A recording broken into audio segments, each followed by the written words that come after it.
नमः गुरुभ्यो गुरुपादुकाभ्यो नमः परेभ्यः परपादुकाभ्यः आचार्य सिद्धेश्वर पादुकाभ्यो नमोस्तु सीतापति पादुकाभ्यः। तुलसी तुलसी सब कहें, तुलसी बन की घास, कृपा भई रघुनाथ की, सो हो गए तुलसीदास। तुलसी वृक्ष न जानिए, गाय न जानिए ढोर, मात पिता गुरु संत मानुष न जानिए, यह सब है नंद किशोर। श्री सीताराम भगवान की, बागेश्वर धाम की, सन्यासी बाबा की, श्रीनाथ जी भगवान की, पूज्य अनंत श्री विभूषित हरित बाबा की, श्री एकलिंगनाथ भगवान की, श्री महाराणा प्रताप जी महाराज की, भक्तिमती माता मां मीराबाई की, मेवाड़ के पागलो राम राम सा, राम राम। कैसे हो? बहुत देर से बैठे, हमने सुना है। कुछ नहीं, अपने पूर्वज भी तो हिंदू राष्ट्र के लिए कई सालों से इंतजार कर रहे हैं। आज मेवाड़ की पावन धरा पर हमारे सन्मुख और मंच पर विराजमान सनातन परंपरा का ध्वज समूचे विश्व में फहराने वाले जितने भी महापुरुष विराजमान हैं, सब संतों के चरणों में हम नाक रगड़कर दंडवत प्रणाम करते हैं।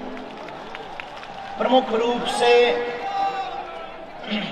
हमारे इस तरफ में एक ऐसी विभूति जिनके तपोबल की चर्चा आपने माइक के माध्यम से सुनी, और निश्चित रूप से राजस्थान में आपकी जो गरिमा है, आपकी भक्ति और शक्ति का जो प्रचार है, वो बड़ा ही अद्भुत है। ऐसे परम पूज्य अनंत श्री विभूषित उत्तम दास जी महाराज के चरणों को भी हम साष्टांग दंडवत प्रणाम करते हैं। हमारे दाएं भाग में कहते हैं जिसका बड़ा भाई होता है उसके सिर का कोई बाल टेढ़ा नहीं कर पाता। और बड़ा भाई ऐसा हो जो आयु में भी बड़े, कथाओं में भी बड़े दिनों से, सामाजिक और आध्यात्मिक ज्ञान में भी बड़े, और सनातन कार्य में भी बड़े।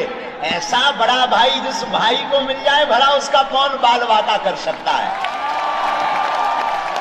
ऐसे श्रीधाम वृंदावन की पावन धरा के एक ऐसे सनातन धर्म के ध्वजवाहक, जिनको द्वारा किए गए कार्यों से लाखों युवाओं ने कंठ में तुलसी, मस्तक पर स्वस्ति तिलक और मुख पर राधे राधे बोलना पड़ेगा, ऐसा सीखा।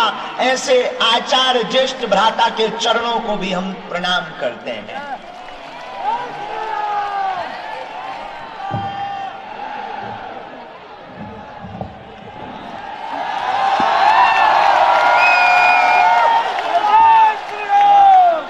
एक बात समझ लीजिए, ये सिर्फ कहते नहीं है बड़ा भाई, ये दिल से मानते हैं मुझे बड़ा भाई। और हाँ, छोटे भाई में और पुत्र में कोई अंतर नहीं होता, और ये कृपा में बहुत ऊपर है। लेकिन याद रखिए, इनका बाल कोई बांका नहीं कर सकता।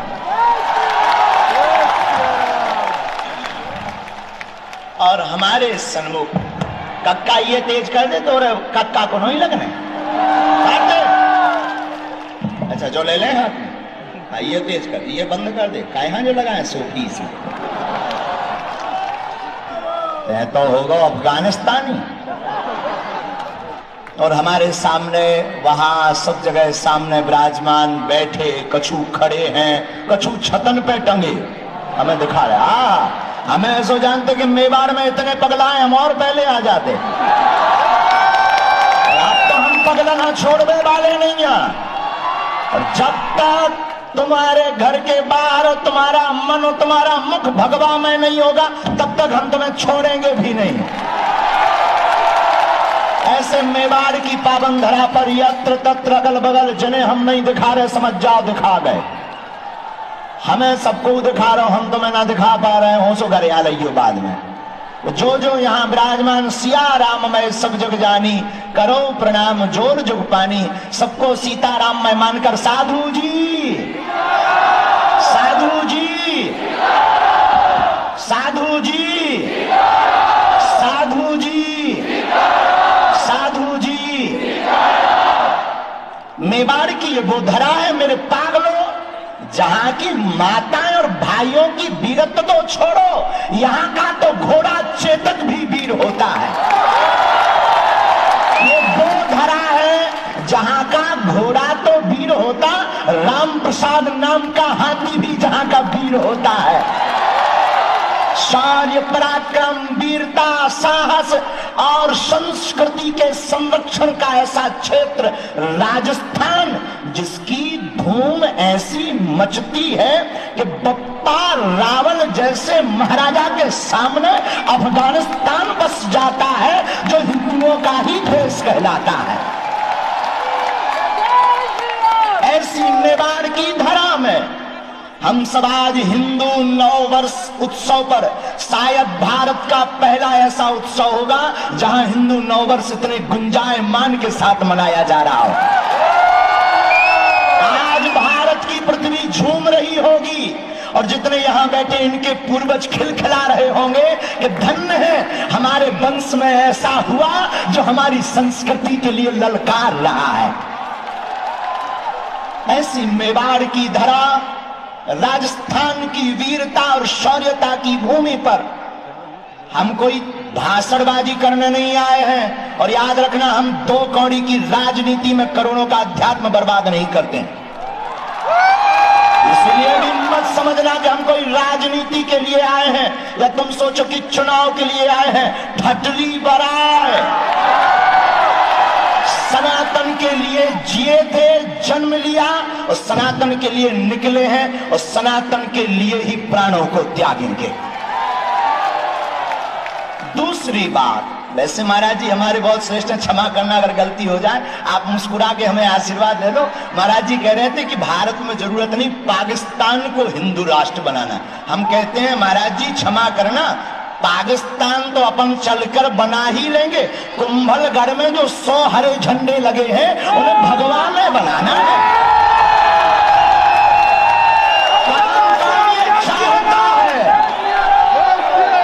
जो 100 हरे झंडे कुंभलगढ़ के किला में अंदर लगे लहरा रहे, ये हरों का देश नहीं है, ये भगवामयों का देश है। ऐसा तुम नहीं कर पाए तो तुम बुज़दिल हो, तुम डूब मरो। तुम्हारे रहते कोई हरा झंडा फहरा दे, महाराणा प्रताप के किला में, बप्पा रावल के किला में, मीराबाई की भूमि में, महारानी हाड़ी की धरा में कोई हरा झंडा फहरा दे। राम का झंडा फहराना चाहिए। महाराज जी कह रहे थे, महाराज जी ने कहा कि चीन चलेंगे। हम महाराज जी से कहते हैं चीन बाद में, पहले कृष्ण जन्मभूमि चलना है। महाराज जी अगर आ गया हो तो अब ही चलो, हम तो तैयार बैठे हो। ठाकुर जी भैया हम आए होते ही वृंदावन से हैं और तुम्हारे भी बाद में रोटी खाई हो, पहले होते अपना बन जान दो। तो ये ऐसी भूमि है राजस्थान। महाराष्ट्र में बहुत रटो, और महाराष्ट्र से रटोगे हम ठटरी बहुत बारी होते एक न कटा। तो ऐसी वीर भूमि है राजस्थान, जहां की वीरता का पराक्रम अद्भुत है। आप लोग धन्य हो, आपका वंश धन्य है, आपके पूर्वज धन्य है, जहां भक्ति और शक्ति की देवी मीराबाई नाचती रही। आज हम एक कथा सुन रहे थे किसी को, और महाराज जी हमें सुनकर बड़ा आनंद आया। और वो कथा ये थी कि महारानी हाड़ी, उनका नाम हाड़ी या हाड़ी, हाड़ी, राजा हाड़ा हुए तो महारानी हाड़ी, हाड़ी वो बड़ी सुंदर थी, बहुत खूबसूरत थी। तो राजा बहुत प्रेम करते थे, इतना प्रेम करते थे कि वो युद्ध करने गए तो चिट्ठियां भेजते थे कि तुम हमें भूल तो नहीं जाओगी, हमारा कुछ हो जाएगा तो तुम बदल तो नहीं जाओगी, और तुम कैसी हो। महारानी को बड़ा विचित्र लगा, धन्य है ये वीर भूमि, धन्य है ये राजस्थान की भूमि। महारानी ने सोचा अगर इनका चित्त हम पर ही रखा रहेगा तो फिर ये युद्ध नहीं करेंगे, ये जीत नहीं पाएंगे। महारानी ने एक सैनिक को बुलाकर एक चिट्ठी लिखी, अपना सिर काट करके रख दिया थाल में, जाकर दे देना राजा को कि तुम घबराओ ना पर युद्ध जीत कर आना, युद्ध हार कर मत आना। हम तुमसे भी प्रार्थना करते अगर तुम सनातनी हो और तुम्हारे अंदर थोड़ा सा भी खून सनातन का है तो उठो और जाग जाओ, जो 100 हरे झंडे लगे वहां भगवा लगवाओ। और इतना तुम नहीं कर पाए तो गड़बड़ आदमी हो। वैसे राजस्थान का आदमी कमजोर नहीं होता। एक बार पेपर आया, एक राजस्थान के आदमी ने, हमारा चेला है चंगीलाल, आजकल यही रह रहा है उदयपुर में। चंगीलाल चेला ने पेपर दिया, पेपर में आया चुनौती किसे कहते हैं। चंगीलाल ने पेपर के उत्तर में लिखा आगे पढ़िए, दूसरे पेज में लिखा आगे पढ़िए, तीसरे पेज में लिखा आगे पढ़िए, सबसे लास्ट में लिख दिया तेरे बाप में दम हो तो पास करके बता, इसे चुनौती कहते हैं। और ये तजुर्बा सिर्फ राजस्थान में ही मिलता है, कहीं और नहीं मिलता है। तो वीरता की भूमि राजस्थान, ये वो भूमि है जहां पराक्रम छलकता है, ये वो भूमि है जहां भक्ति नाचती है। महलों में पड़ी बन के जोगन चली, मीरा रानी दीवानी कहानी लगी। वो महारानी दीवानी हो गई कृष्ण की, वो रानी भगवान कृष्ण की बाबरी हो गई, और जिसने पूरे मेवाड़ का सम्मान पूरे विश्व पटल पर पहुंचाया। ऐसी महारानी मीरा की भूमि में आज हम सब हिंदू उत्सव की जो समिति है, उनका एक अनूठा प्रयोग, उनका एक नवाचार, उनकी एक नई सोच, उसमें एक नवा विद्यमान कि भारत के सब संत विराजमान हो और उन संतों के बीच लाखों सनातनी हिंदू हिंदू राष्ट्र का संकल्प ले बैठे। और कौन कौन हिंदू चाहता है कि ऐसा? चाहते हो कि छुप के बैठ जाओगे, या बुजदिल बन जाओगे, या चले जाओगे? अगर कोई सनातन का विरोध करेगा तो कौन कौन आगे आएगा? बातों में या चमत्कार में या हकीकत में? बात में या सच में? केवल नारे लगाने से काम नहीं चलना है, तुम्हें निकलना पड़ेगा। कब? अगले साल? कब? 2 साल बाद? 10 साल बाद? अभी? और माताएं भी कम नहीं है।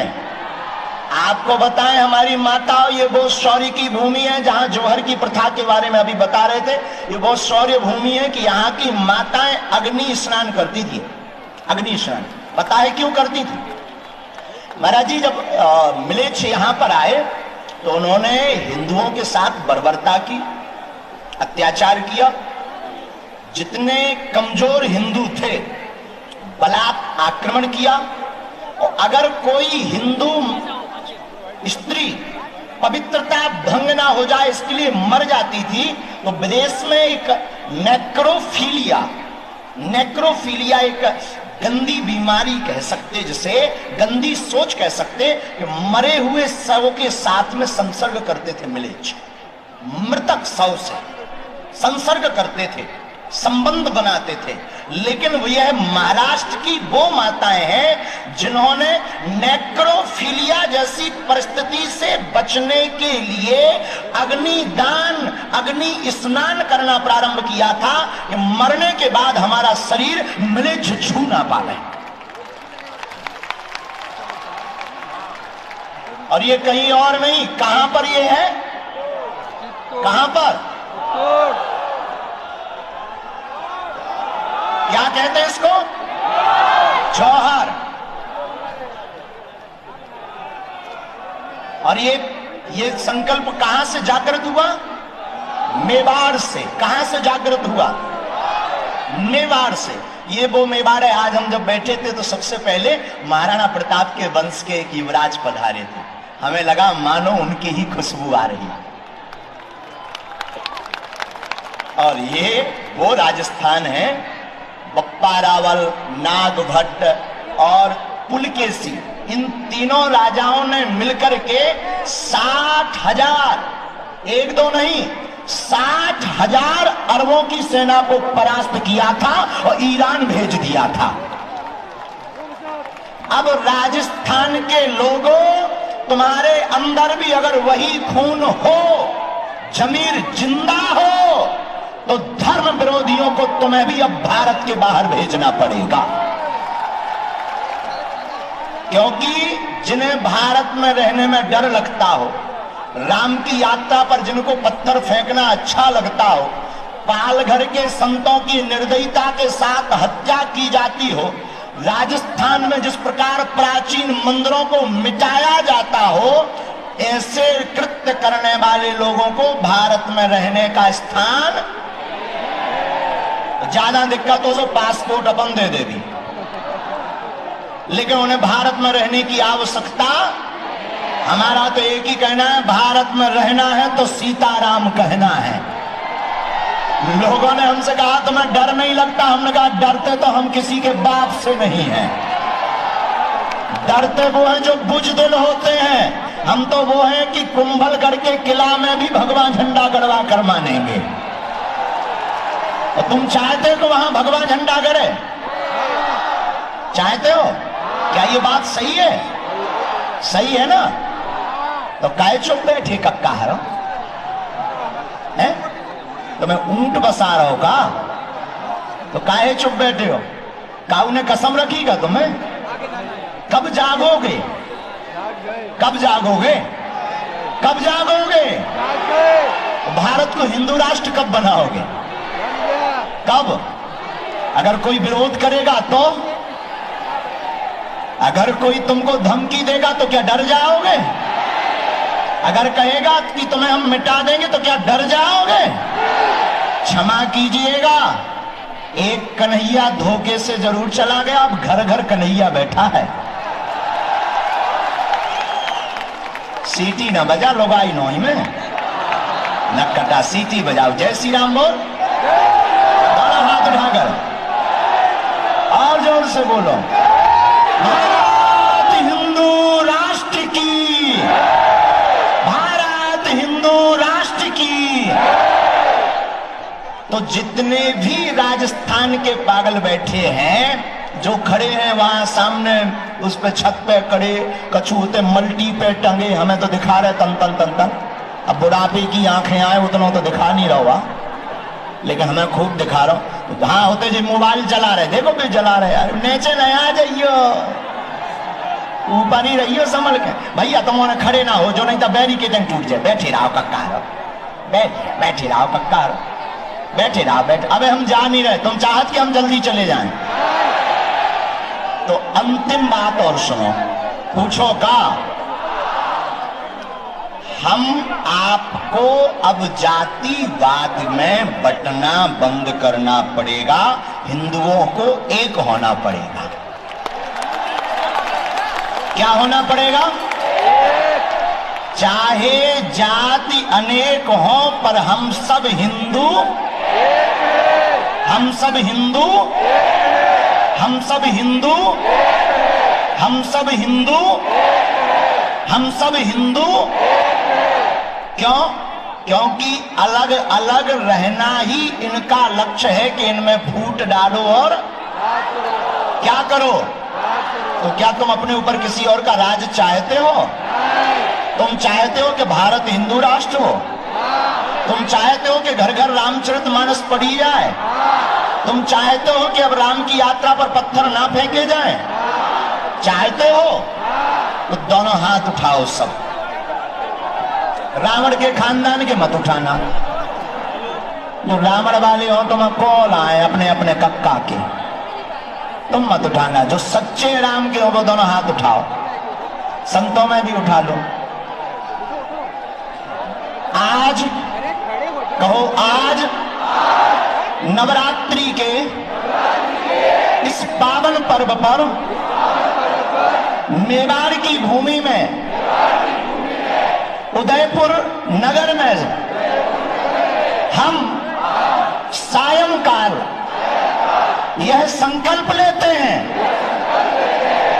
वचन देते हैं, भगवान श्री सीताराम और हनुमान जी महाराज की शपथ खाकर कहते हैं, आज के बाद हम सब हिंदू एक हैं, जातियों में नहीं बटेंगे, धर्म पर अत्याचार नहीं सहेंगे।